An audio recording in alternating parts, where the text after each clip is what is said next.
তো আজকে আমরা দেখব কিভাবে অক্টাল সংখ্যাকে খুব সহজে ডেসিমেল সংখ্যায় রূপান্তর করা যায়। ওকে, তাহলে এখানে দেখেন যে একটা ম্যাথ দেয়া আছে 111কে দশমিকে রূপান্তর করো। তাহলে একটা মজার বিষয় হচ্ছে 111 কিন্তু যে কোনো নাম্বার হতে পারে, বাট একটা সংখ্যা অক্টাল, ডেসিমেল, বাইনারি নাকি হেক্সাডেসিমেল আপনারা কিভাবে বুঝবেন? যদি আপনাদের চেনার উপায় হচ্ছে যে বেসটা, ঠিক আছে, যদি এখানে 2 থাকতো তাহলে কি সংখ্যা হতো? বাইনারি। যদি 10 থাকতো কি হতো? ডেসিমেল। 8 থাকলে কি হতো? 8 তো আছেই, সো 8 মানে হচ্ছে অক্টাল। আর যদি 16 থাকতো তাহলে কি হতো? হেক্সাডেসিমেল। তাহলে এটা কোন সংখ্যায় আছে?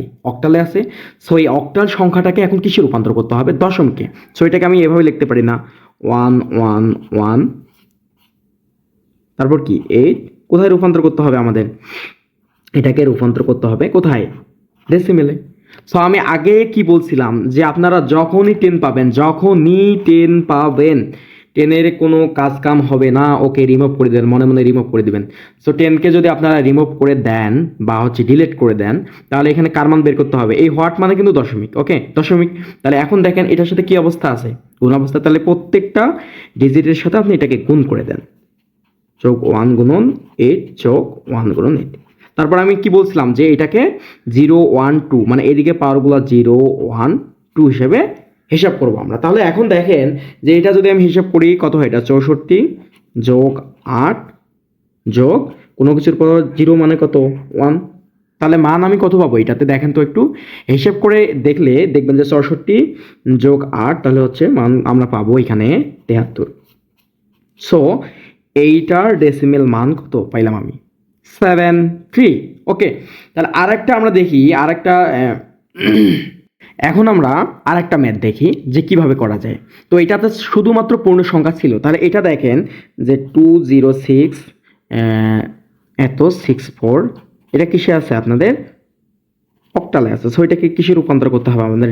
ডেসিমেলে। ডেসিমেল মানে কত? 10। তাহলে আমি কি বলছি? 10 মানে কি? কোনো এর কাজ কাম হবে না, একে রিমুভ করে দিবেন, ডিলিট করে দিবেন। তাহলে এটা হোয়াট মানে কত? ডেসিমেল। তাহলে এখন দেখেন এখানে দুইটা পার্ট আছে। কি কি পার্ট আছে? 206 পূর্ণ সংখ্যা, এটা কি? ভগ্নাংশ। তাহলে এটাকে আমরা এইভাবে লিখতে পারি না, 206। আমি কি বলছিলাম যে এই রেডিক্স পয়েন্টের জন্য প্লাস লিখবো 6 তারপর কত? 8। ক্লিয়ার? তাহলে এখন দেখেন যে এটা গুণ করে দেন সবগুলোর সাথে, কি 8 কি হবে? গুণ হবে।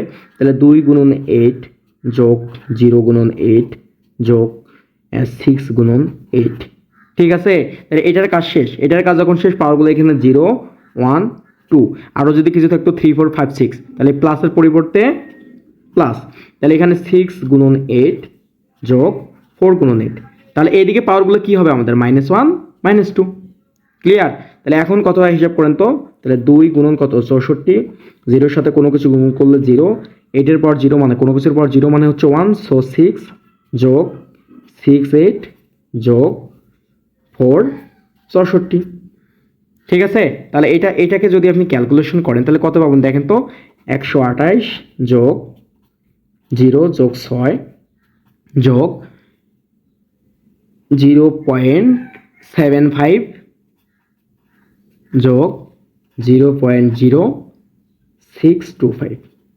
তাহলে এটাকে আমরা কত পাবো এখন?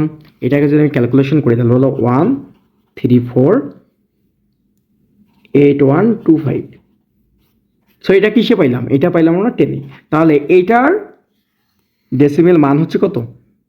এইটা। ক্লিয়ার? তাহলে এইটা কি হবে? ধরেন যে কোনো একটা নাম্বার দেওয়া আছে 136 752।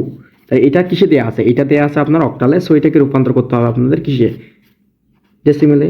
সো এটা কি হবে? এটা আপনারা একটু নিজে নিজে ট্রাই করবেন, আর না পারলে হচ্ছে কমেন্টে জানাবেন। ওকে।